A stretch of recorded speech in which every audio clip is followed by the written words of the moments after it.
Hello everyone, good morning. So आज हम discuss करने वाले हैं class 12th biology chapter number 3 that is human reproduction and इसका लेक्चर नंबर 9 आ गया है। सो इस लेक्चर में हमें डिस्कस करना है फर्टिलाइजेशन। तो मैं आपको एक बात बता देती हूँ, अगर आपने मेंस्ट्रुअल साइकिल नहीं देखा है तो हो सकता है आपको यहाँ पे थोड़ा सा कम समझ में आए, ठीक है। लेकिन अगर आपने मेंस्ट्रुअल साइकिल देखा है तो आपको बहुत अच्छे से समझ में आएगा। और दूसरी बात कि जो ओवरीज के अंदर जो फॉलिकल्स होती हैं तो उनका नॉलेज आपको होना चाहिए, ठीक है, उनके बारे में आपको पता होना चाहिए। तो ये बेसिक कुछ ऐसी बातें हैं जो आपको मालूम होनी चाहिए। एंड इस लेक्चर को भी हम क्या करेंगे, बहुत ही बेसिक से लेके चलेंगे। अगर आपको थोड़ा सा भी नॉलेज है तो समझ में आ जाएगा, लेकिन अगर आपको बिल्कुल भी नहीं पता है तो हो सकता है आपके लिए प्रॉब्लम हो, ठीक है। बाकी बहुत ही सिंपल सा टॉपिक है जो हम डिस्कस करने वाले फर्टिलाइजेशन। तो चलिए शुरुआत करते हैं आज के लेक्चर की। So my name is Ekta and आपका हम सबका YouTube channel study with me. तो चलिए हेडिंग डाल लेते हैं, फर्टिलाइजेशन।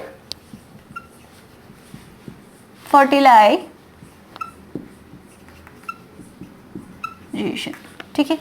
अब देखिए फर्टिलाइजेशन का मीनिंग क्या है, उस चीज को समझते हैं। फर्टिलाइजेशन का सिंपल सा मीनिंग है कि मेल के अंदर जो मेल गैमीट होता है स्पर्म एंड फीमेल के अंदर फीमेल गैमीट क्या होगा, ओवम, ठीक है। जब फीमेल एंड मेल के जो गैमीट्स होते हैं जब वो फ्यूज कर जाते हैं तो जाइगोट बनता है, तो इसी को हम बोल देते हैं फर्टिलाइजेशन। एक तरीके से हम बोल सकते हैं मेल एंड फीमेल के जो गैमीट्स हैं ओवम एंड स्पर्म, उनके मीट करने को ही हम बोलते हैं फर्टिलाइजेशन, या फिर हम बोल सकते हैं उनके फ्यूजन को ही हम क्या बोल देंगे, फर्टिलाइजेशन, ठीक है। सो इसकी डेफिनेशन लिख लेते हैं। क्या हो जाएगी इसकी डेफिनेशन, रटने की जरूरत नहीं है बिल्कुल भी। Fusion of sperm and ovum is known as fertilization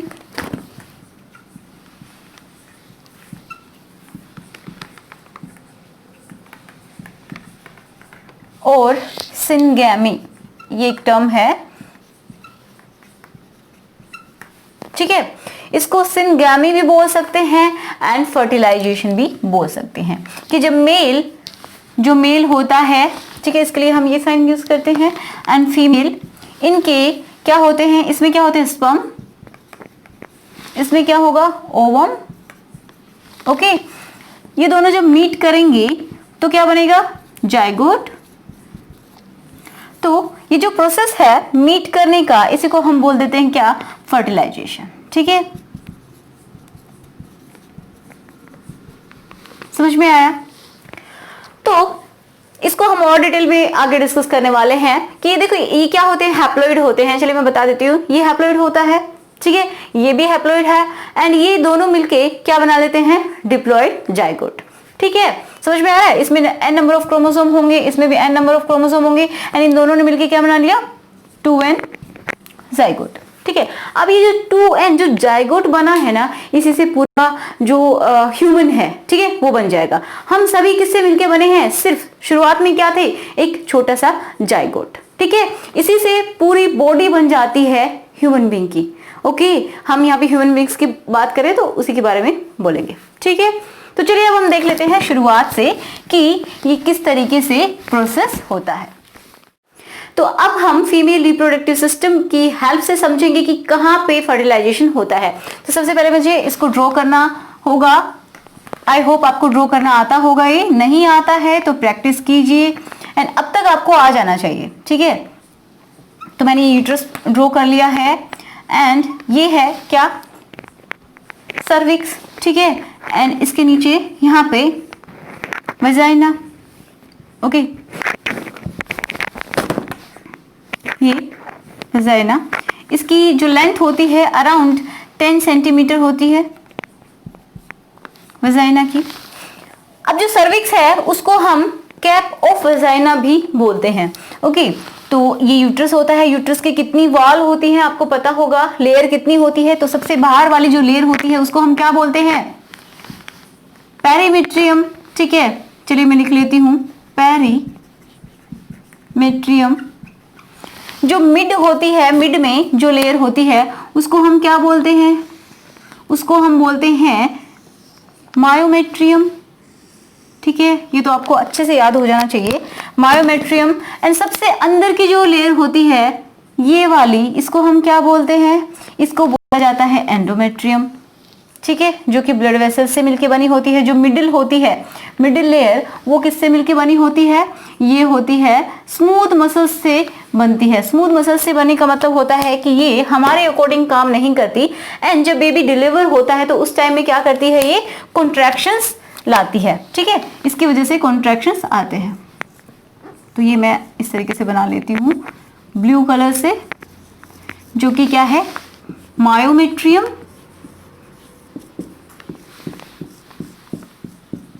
जो रेड कलर से मैंने बनाई है ये होती है एंडोमेट्रियम, ठीक है। चलिए मैं ऐसे ही छोड़ देती हूँ उसको। ब्लड वेसल्स की ये होती है, ओके, इतना समझ में आया। अब देखो, और इसके जो पार्ट होते हैं दो, क्या होते हैं वो, ओवरीज होंगी एंड फैलोपियन ट्यूब। तो यहाँ पे मैं ड्रॉ कर लेती हूँ फैलोपियन ट्यूब। ये क्या है, जो मैंने पतला पार्ट बनाया है, तीन पार्ट से मिलके बना होता है। देखिए ये सारी चीजें मैं आपको रिवाइज करा रही हूँ तो आपको ये आनी चाहिए पहले से, ठीक है। ये होता है एस्थमस, ठीक है, एम्प्यूला एंड इनफंडिबुलम।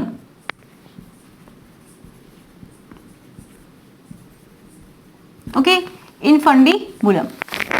ये जो फिंगर लाइक स्ट्रक्चर आपको दिखाई दे रही है, इनको क्या बोलते हैं, फिम्बरी, ठीक है, फिम्बरी होती है। सेम इस तरफ हम बना लेंगे।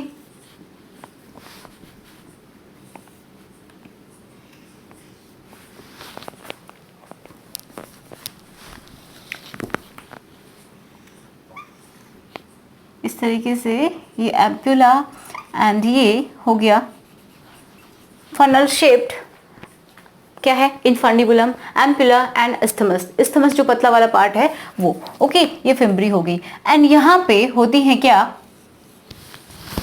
पेयर ऑफ ओवरीज, जो कि कैसी होती हैं, जो होता है आलमंड शेप ये होती है। इनकी जो लंबाई होती है वो कितनी होती है, 2 to 3 सेंटीमीटर इनकी लंबाई होती है, ठीक है, इनकी लेंथ 2 to 3 सेंटीमीटर होती है।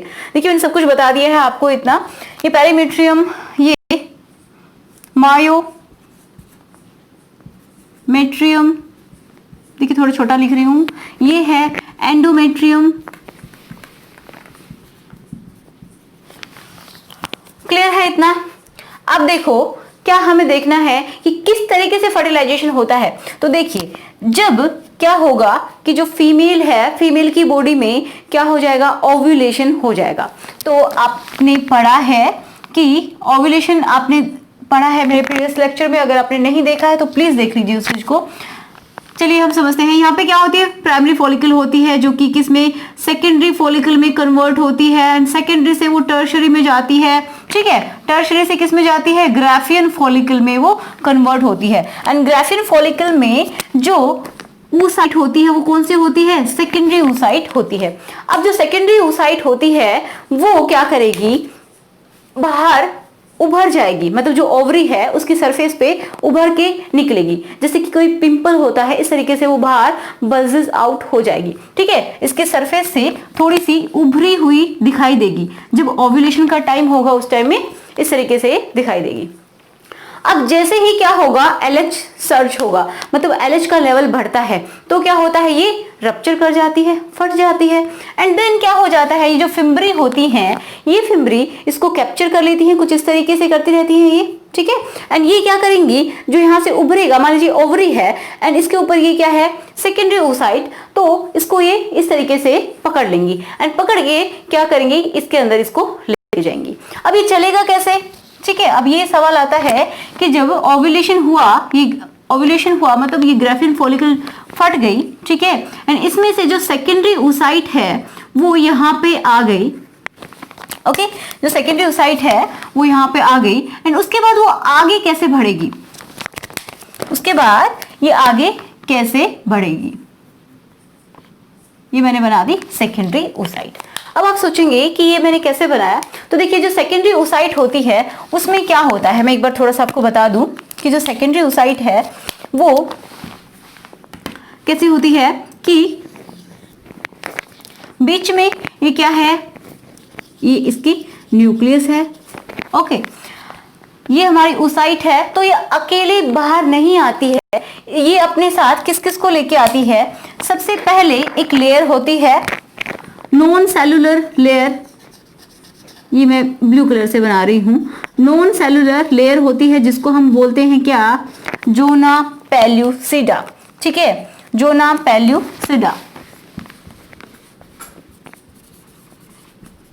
ओके, एंड उसके बाद कोरोना रेडिएटा होती है। ओके, ये क्या है, कोरोना रेडिएटा।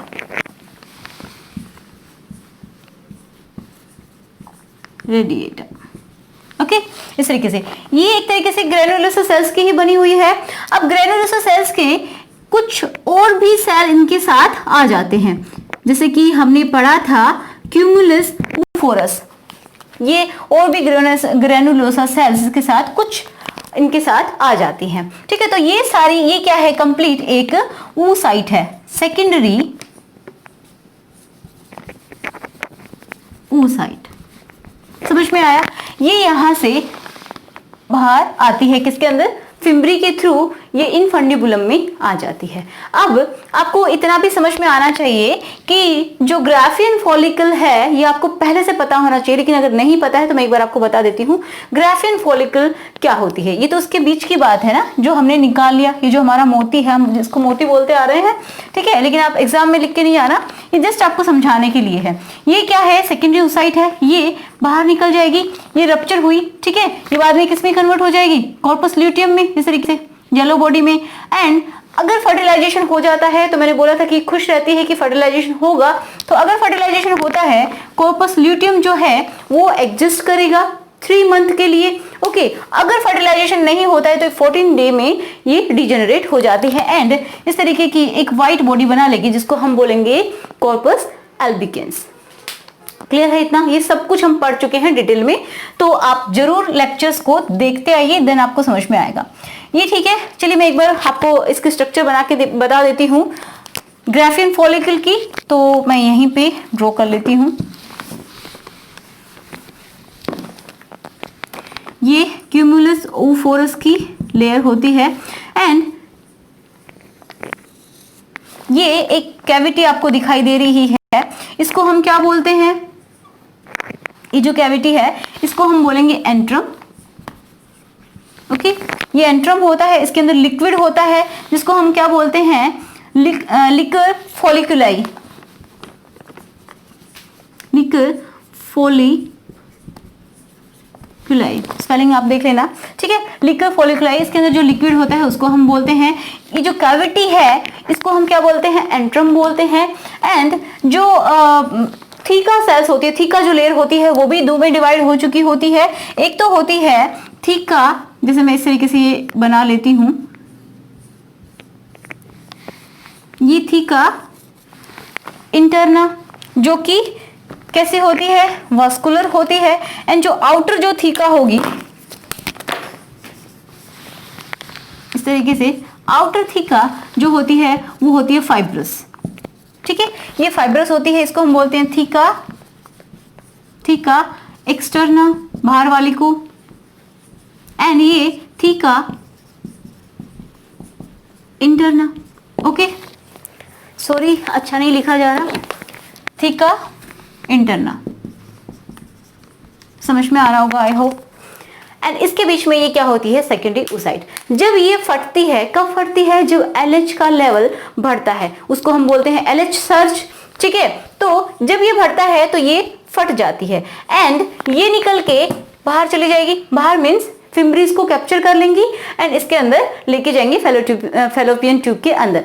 कभी कभी क्या होता है कि ये जो फिम्बरी है अगर कैप्चर नहीं भी कर पाए तो क्या होगा, कैप्चर नहीं कर पाएंगी तो ये जो कैविटी होती है जहां पे ये क्या होती हैं, ओवरीज होती हैं, तो वो वहीं पे बाहर बॉडी में निकल के थोड़े दिन बाद कुछ टाइम के बाद वो डिजेनरेट हो जाएंगे एंड जो हमारी बॉडी में जो फैगोसाइट्स होते हैं वो इसको खा जाएंगे। ठीक है, तो लेकिन ऐसा बहुत कम होता है, बहुत रेयर चांस होते हैं कि ऐसा हो।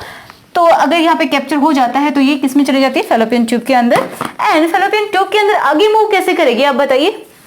तो मैंने पहले भी आपको बताया है कि जो फैलोपियन ट्यूब है वो कोलुमिनर एपिथेलियम सेल से मिलकर बनी हुई होती है, तो जो कि कैसी होती है, फ्लैजिलेटेड, मतलब सिलिएटेड, सीलिया यहाँ पे प्रेजेंट होते हैं। अब जो सीलिया होंगे तो क्या होगा कि ये जो सेकेंडरी ओसाइट है, इसको हम सेकेंडरी ओसाइट ही करेक्ट इसका नेम होता है, तो इसको इस तरीके से बहाते हुए लेके जाएंगे, ठीक है। तो ये सेकेंडरी ओसाइट हमारी यहाँ पे आके आराम करने वाली है, ठीक है। ये कौन से वाले पार्ट में, जो एम्पुला है, जो फूला हुआ जो पार्ट है, इसके अंदर ये आएगी एंड यहाँ पे रेस्ट करेगी। रेस्ट मीन्स ये यहाँ पे वेट करती है किसका, स्पर्म का, ठीक है। तो जो फर्टिलाइजेशन होता है वो यहीं पे होता है, आपकी बुक में यही लिखा हुआ है। वैसे अगर एग्जैक्ट हम बात करें तो ये जो एस्थमस एंड एम्पुला का जो जंक्शन है, मतलब इनका जो जोड़ है ना, यहाँ पे होता है, लेकिन आपकी बुक में यही लिखा हुआ है एनसीईआरटी में, तो आप यही याद रखेंगे कि एम्पुला में फर्टिलाइजेशन होता है, राइट। तो देखिए यहाँ पे सेकेंडरी ओसाइट हमारी आ गई एंड यहाँ पे वेट करिए किसका, स्पर्म का, ओके। अब क्या होता है कि जब स्पर्म, ये कितने टाइम के लिए वेट करती है, ये वेट करती है 12 to 24 आवर्स, सिर्फ एक दिन, 1 डे, ओके।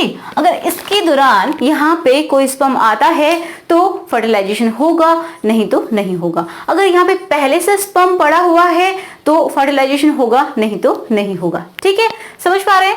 अब देखते हैं प्रोसेस। देखिए जब क्या होता है, सेक्सुअल इंटरकोर्स होता है तो उसके ड्यूरिंग जो स्पर्म्स होते हैं वो विजाइना के अंदर यहाँ पे सर्विक्स के पास छोड़ दिए जाते हैं। अब जो सेक्सुअल इंटरकोर्स होता है उसमें क्या होता है, इंसेमिनेशन होता है।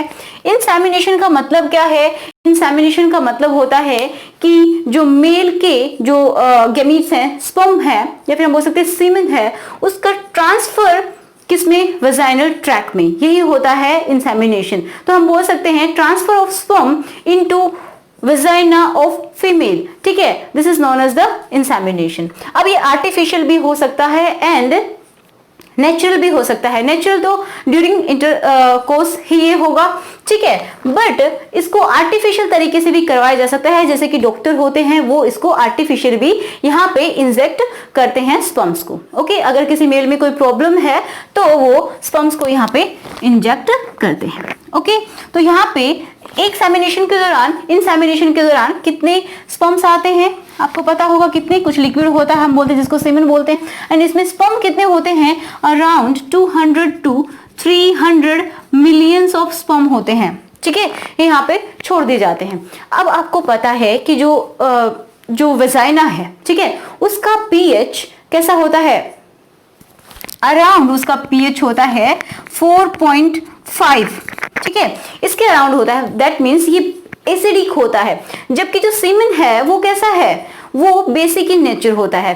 तो मतलब क्या होगा कि यहाँ पे जो स्पर्म्स हैं वो देखिए कुछ हद तक ये प्रोटेक्ट करता है इसको, क्योंकि एसिड एंड बेस मिलके क्या कर देते हैं, न्यूट्रल हो जाते हैं, ठीक है। इसीलिए जो सीमेन होता है वो कैसा होता है, बेसिक इन नेचर होता है, ताकि स्पर्म्स को यहाँ पे जिंदा रखा जाए। क्योंकि जो फीमेल का रिप्रोडक्टिव जो पार्ट होते हैं वो इनको क्या मानते हैं, फॉरेन पार्टिकल्स मानते हैं। अब जो फॉरेन पार्टिकल होगा तो उसको किल करने की सोचेगा, ओके। तो यहाँ पे जो इसका एनवायरनमेंट होता है वो कैसा होता है, एसिडिक, ठीक है। अब क्या होगा कि जो स्पर्म होते हैं वो कुछ स्पर्म तो क्या करेंगे, इसको सहन करेंगे एंड कुछ नहीं कर पाएंगे। तो जो नहीं कर पाएंगे वो क्या कर देंगे, यहीं पे मर जाएंगे, मतलब कुछ तो यहाँ पे मर जाएंगे। एंड इनको जो पूरा एक रास्ता तय करना होता है, तो ये इसकी लेंथ अगर मैं आपको बताऊं, जो पाथवे यहाँ पे छोड़े जाते हैं एंड देन ये इतना रास्ता तय करके यहाँ पे मिलने के लिए इससे जाएंगे, मतलब यहाँ पे मीट होगा, यहाँ पे फ्यूजन होगा, ओके। तो इनको कितना रास्ता तय करना पड़ता है, अराउंड 30 सेंटीमीटर्स, इतना ये पाथ तय करेंगे। एंड इसके दौरान इनके साथ बहुत बुरा होगा, क्योंकि जो फीमेल होती है, मैंने बोला ये इसको फॉरेन पार्टिकल मानती है, ओके। तो ये अपने सिक्रेशंस डालेगी, कुछ वजाइना में, कुछ यहाँ पे बहुत सारे सिक्रेशन डालेगी। एंड यहाँ पे भी जब पहुंचेंगे तो कुछ ये जो मैंने बोला कि सिलिएटेड एपिथेलियम है,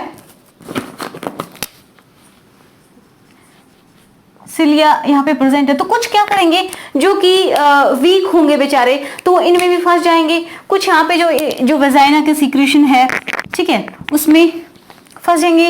एंड कुछ यहाँ पे जब कोई स्पर्म आएंगे तो यहाँ पे भी मरेंगे, मतलब ये इनका मरना तो तय है। तो यहाँ पे 200 to 300 मिलियंस ऑफ स्पर्म आते हैं। एंड जब ये क्या बोलते हैं यहाँ पे जो इनफंडिबुलम है, तो यहाँ तक जब ये पहुंचेंगे तो अराउंड 200 ही जिंदा रहेंगे, ठीक है। ओम तक पहुंचते पहुंचते ओनली 200 ही बचेंगे, मिलियन नहीं, ओनली 200 ही यहाँ पे बचने वाले हैं। तो जैसे स्पर्म क्या करेंगे, कुछ तो इधर भी जाएंगे, ठीक है, यहां से ये जा रहे हैं तो कुछ यहाँ पे भी जाएंगे, सेम यही स्ट्रक्चर इधर भी होगी। एंड कुछ क्या करेंगे, यहाँ पे भी जाएंगे। ओके, अब इनकी स्ट्रक्चर आपको याद होनी चाहिए, नहीं है तो एक बार हम इसको भी देख लेंगे। तो इस तरीके से ये यहाँ पे जाएंगे। एंड यहाँ पे जाते जाते मैंने क्या बोला, इनकी जो काउंट है वो कितना बचता है, अराउंड 200 बचता है, ठीक है।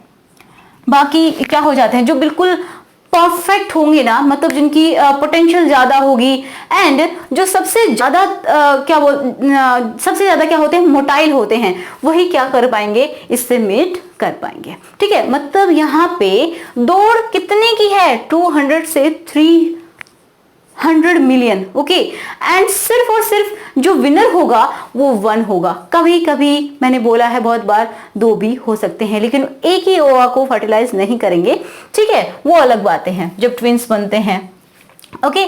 तो देखिए होता कैसे है, अब हम थोड़ा सा इसको और डिटेल में पढ़ते हैं। तो जैसे ये स्पर्म यहाँ पे जा रहे हैं, अब जब ये यहाँ पे जाते हैं तो चलिए पहले हम स्पर्म की स्ट्रक्चर को देख लेते हैं। तो मैं यहीं पे बना लेती हूँ स्पर्म की स्ट्रक्चर। देखिए कुछ इस तरीके से इसकी स्ट्रक्चर होती है। ये इसका हेड वाला रीजन है, ओके। ये नेक होती है, आपको पता है। एंड यहाँ पे ये मिडिल पीस है, ओके। एंड हेड में क्या है, न्यूक्लियस प्रेजेंट है। यहाँ पे कैप लाइक स्ट्रक्चर होती है, इसके हेड के अगले वाले जो भाग है यहाँ पे कैप लाइक स्ट्रक्चर, जिसको हम बोलते हैं एक्रोसोम, एक्रोसोम, ठीक है। इसमें क्या होते हैं, एंजाइम्स भरे हुए होते हैं। अब ये जो एंजाइम्स होते हैं ना, यही क्या करेंगे, ये एंजाइम इसके लिए बहुत ज्यादा जरूरी है। जो एंजाइम्स है वो क्या करेंगे, जब ये इसे मीट करेगा तो इसके काम आने वाले हैं बहुत ज्यादा, ठीक है। तो उसको हम बाद में समझेंगे, इतना समझ लीजिए क्या है, एक्रोसोम है। एंड यहाँ पे इसकी ये क्या है, टेल है। इस तरीके से स्ट्रक्चर होती है। एंड इसके ऊपर क्या होता है, कवरिंग होती है, किसकी, क्योंकि ये भी क्या है, एक सेल ही तो है, क्या है, स्पर्म एक सेल ही तो है, हैप्लॉइड है, ओके। तो इसके ऊपर एक प्लाज्मा मेम्ब्रेन होती है।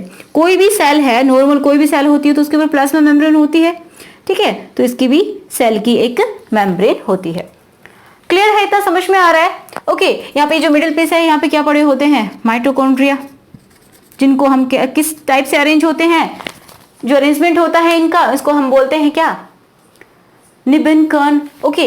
ये टेल होती है जो कि बहुत तेज मूवमेंट करती है, ओके। इसकी मूवमेंट की वजह से ही इनकी स्पीड बढ़ती चली जाती है एंड ये अपने जो गंतव्य स्थान है वहां तक पहुंच पाते हैं।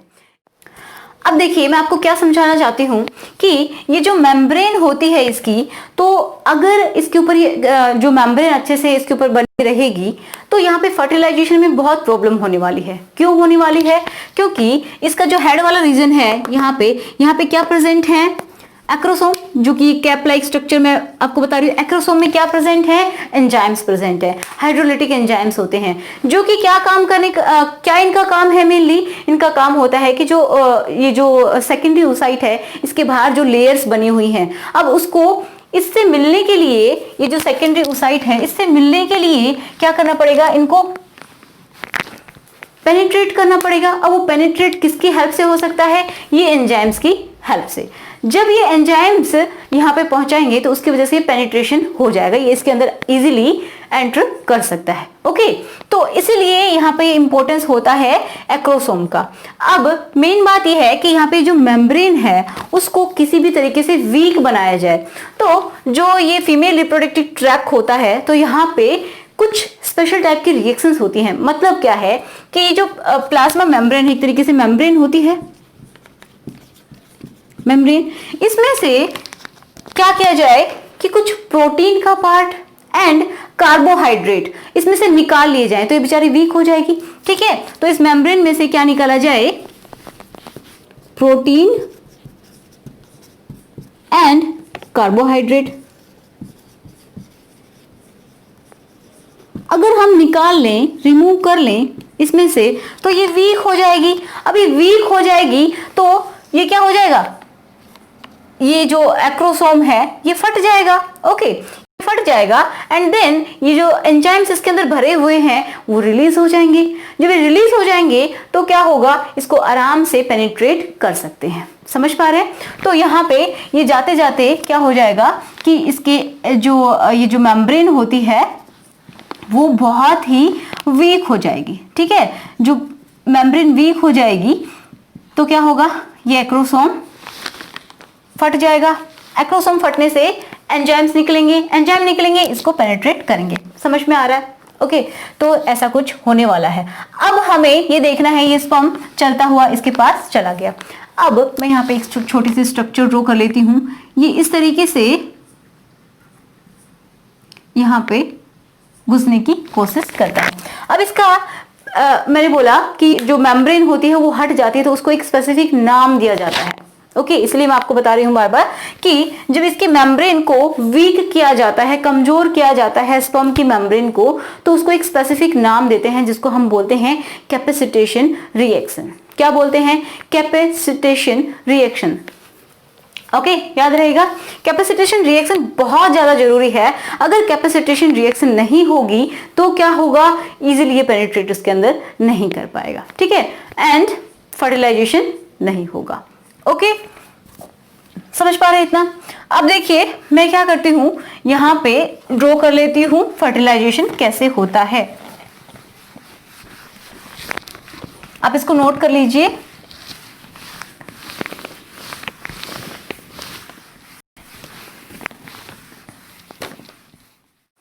तो अब हम समझते हैं इस डायग्राम की हेल्प से। इसको मैं सिंप्लीफाइड वे में आपको बना के बता देती हूँ। इससे आपको समझ में आएगा कि एक्चुअल में जो एम्पुला के अंदर स्पर्म भी पहुंच गए एंड ओवम भी वहां पे सेकेंडरी oocyte वो भी वहां पे प्रेजेंट है, तो किस तरीके से वो मीट करते हैं, किस तरीके से फ्यूजन होता है उसको हम समझेंगे। ओके, तो चलिए देख लेते हैं। पहले इसको सिंप्लीफाई वे में मैं बना देती हूँ। जैसे ये क्या है, सेकेंडरी oocyte होती है, ये इसका न्यूक्लियस है। ओके, एंड इसके बाहर देखो, अब ये oocyte है, oocyte की एक मेम्ब्रेन होगी, खुद की एक मेम्ब्रेन। ओके, और तो उसके बाहर लेयर होती है, लेकिन सबसे पहले एक मेम्ब्रेन होगी, तो उसको हम बोलेंगे ऊलेमा। ठीक है, ऊलेमा, या फिर उसको काफी टीचर क्या बोलते हैं, विटेलाइन मेम्ब्रेन भी बोलते हैं। ओके, तो मैं यहां पे ब्लू से बना लेती हूं, इसके साथ साथ बिल्कुल। ओके, इसको मैंने क्या बोला,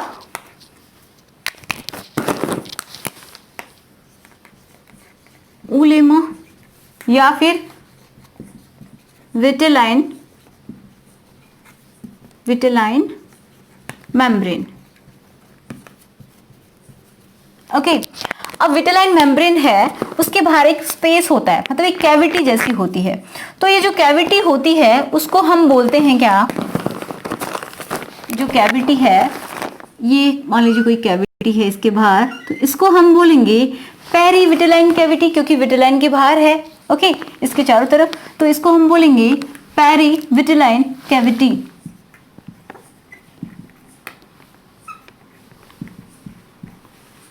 पेरीविटेलाइन स्पेस। ठीक है, ये है। अब इसके बाहर क्या होता है, याद कीजिए, जो पहली मेम्ब्रेन थी, पहली जो लेयर थी उसको हम क्या बोल रहे थे, जोना पेलुसिडा।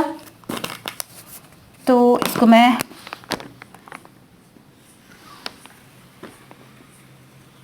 नॉन सेलुलर जो लेयर थी उसको हम क्या बोल रहे थे, जोना पेलुसिडा। ये मैंने ब्लैक कलर से इसको बना दिया। ठीक है,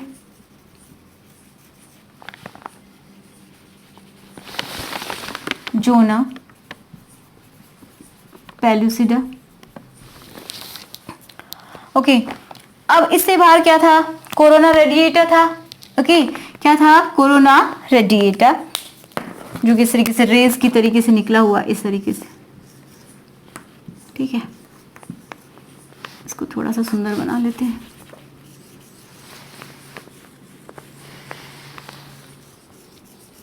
कोरोना रेडिएटा एक्चुअल में क्या होता है? ये ग्रेनुलोसा जो सेल्स होती हैं वही होता है। ठीक है, ये क्या है? Corona radiata. ओके, एंड कुछ और भी ग्रेनुलोसा सेल्स यहाँ पे पड़ी हुई होती है। मैंने आपको बोला था क्या हो सकता है? क्यूमुलोसोफोरस भी हो सकता है। ठीक है,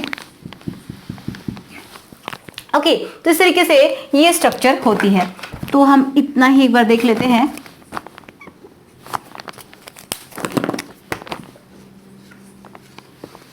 ओके, ये क्या बताया? Corona radiata. अब क्या होगा? इसके अंदर कितने नंबर ऑफ क्रोमोसोम प्रेजेंट हैं अभी यहाँ पे? तो इसके अंदर n नंबर ऑफ क्रोमोसोम ही होंगे। ओके, लेकिन मैंने बोला साथ में कि इसमें जो मियोसिस सेकंड है वो कंप्लीट नहीं हुई है।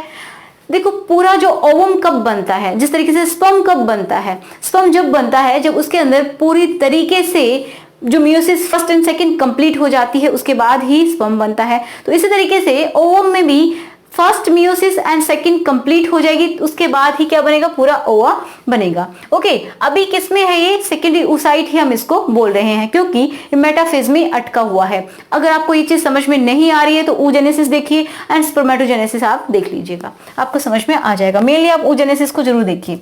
ओके, इसका ये जो सेकेंडरी मियोसिस है, मियोसिस सेकंड है, जो मेटाफेज सेकंड में अटकी हुई है, वो कब कंप्लीट होगी? जब यहाँ पे स्पर्म अपना न्यूक्लियस दे देगा। ठीक है, एंड जब यहाँ पे दे देगा तो क्या होगा? अगेन डिवीजन होगा।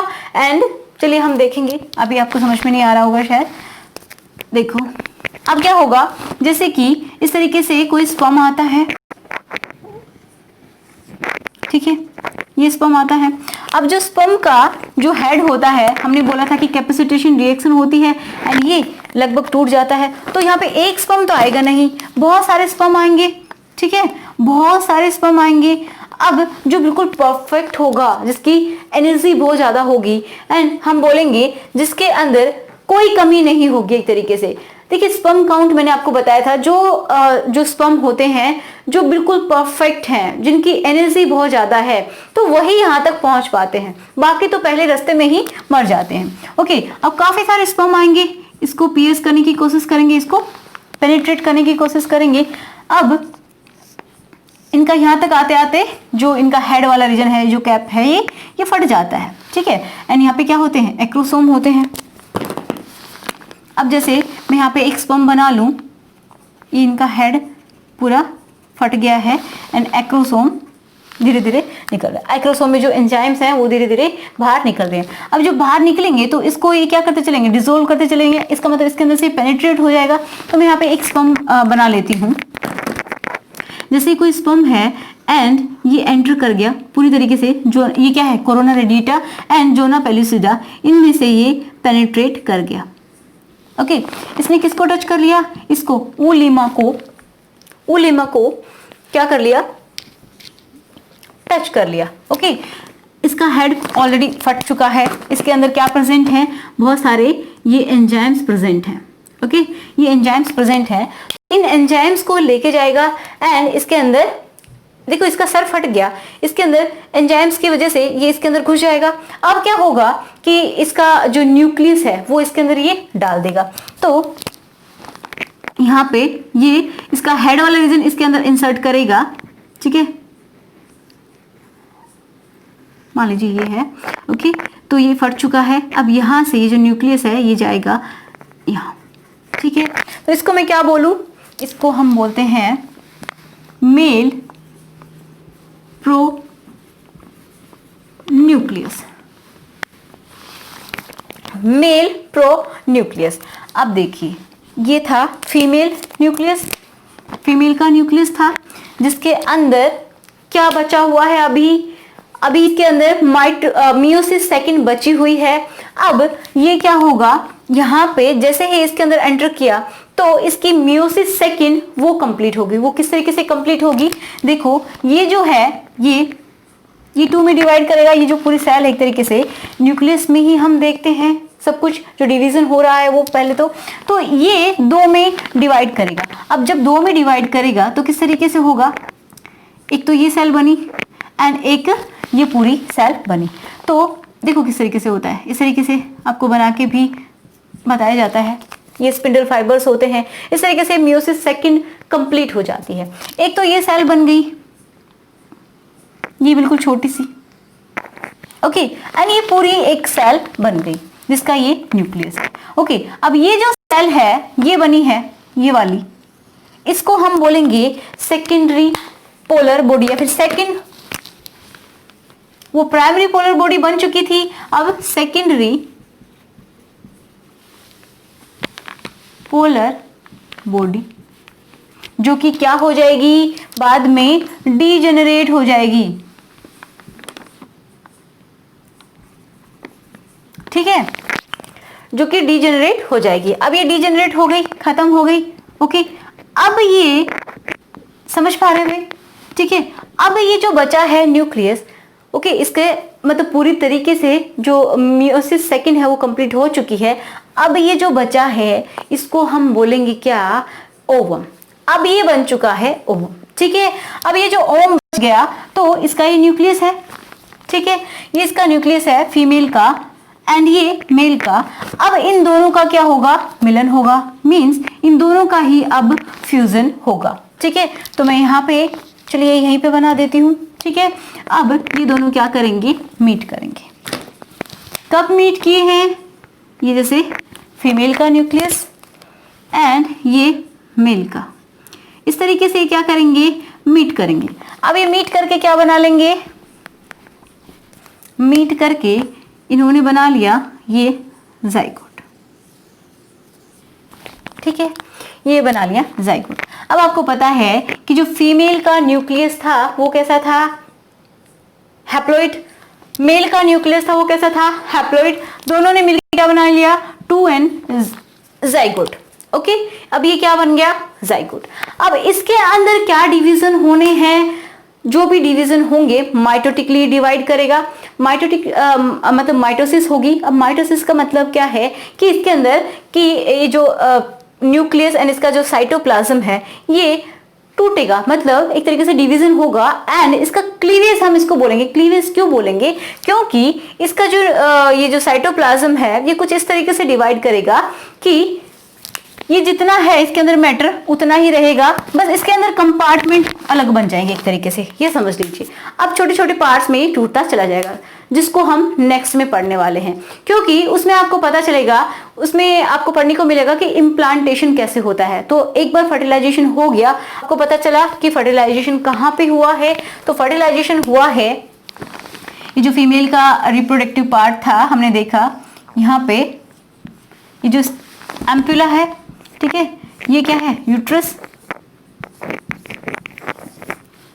ओके, जैसे यहाँ पे था, यहाँ पे इन्होंने मीट किया एंड यहाँ क्या बना लिया, ये जाइगोट। अब ये जो जाइगोट जो बना है, ये जाइगोट ये अब धीरे धीरे डिवाइड करना शुरू कर देगा। आपको समझ में आता है कि हम सब लोग किससे मिलके बने हैं। सबसे जो पहली सेल हमारी बनती है वो क्या होती है, जाइगोट होती है। अब जाइगोट में डिवीजन होता चला जाएगा, क्लीवेज जिसको हम बोलेंगे, ठीक है। मतलब ये जितना है इतना ही रहेगा अभी साइज में, पहले ये छोटे छोटे पार्ट्स में टूटता चला जाएगा। टूटने से मतलब ये अलग नहीं होगा, मतलब इसमें कंपार्टमेंट्स बन जाएंगे, क्लीवेज बन जाएंगे, छोटे छोटे पार्ट्स बन जाएंगे। जैसे एक है, एक 2 में डिवाइड हो गया, ओके, अब फिर ये 4 में हो जाएगा, फिर ये 8 में हो जाएगा एंड इस तरीके से 16 में हो जाएगा, ओके। एंड बहुत सारी सेल इनका डिवाइड करती चली जाएंगी। जैसे जैसे डिवीजन होगा, ये हम नेक्स्ट में पढ़ेंगे, जैसे जैसे डिवीजन होगा ये आगे की तरफ खिसकेगा, आगे मींस स्थमस में आएगा एंड देन यूट्रस में ये एंटर करेगा। And seventh day after fertilisation ये क्या करेगा, एंडोमेट्रियम के अंदर धस जाएगा, जिसको हम बोलेंगे इम्प्लांटेशन। समझ में आ रहा है? तो 7th डे यहाँ पे ये पूरी तरीके से एम्बेड कर जाएगा, मतलब धंस जाएगा एंडोमेट्रियम के अंदर, तो इसको हम बोलेंगे इम्प्लांटेशन। समझ में आ गया? तो आज का जो फर्टिलाइजेशन का जो प्रोसेस है, यहाँ पे जो होना था वो हो चुका है, अब इसका काम बचा है इम्प्लांट होने का, यूट्रस में आके चिपकने का। ओके, जब इसके अंदर पूरी तरीके से धंस जाएगा तो उसके बाद ही हम बोल सकते हैं कि प्रेगनेंसी स्टार्ट हो गई है। क्लियर है? ओके, तो इतना आई होप आपको समझ में आया होगा। सो जो नेक्स्ट हमारा लेक्चर होगा उसमें हम डिस्कस करने वाले हैं इम्प्लांटेशन, ये किस तरीके से डिवाइड होता है एंड कैसे कब ये इसके अंदर पूरी तरीके से इम्प्लांट होता है, उसको हम डिस्कस करेंगे नेक्स्ट लेक्चर में। So thanks for watching. अगर आपको कोई डाउट होता है तो मुझे कमेंट करके आप पूछ सकते हैं। सो मिलते हैं नेक्स्ट लेक्चर में, तब तक के लिए थैंक यू सो मच।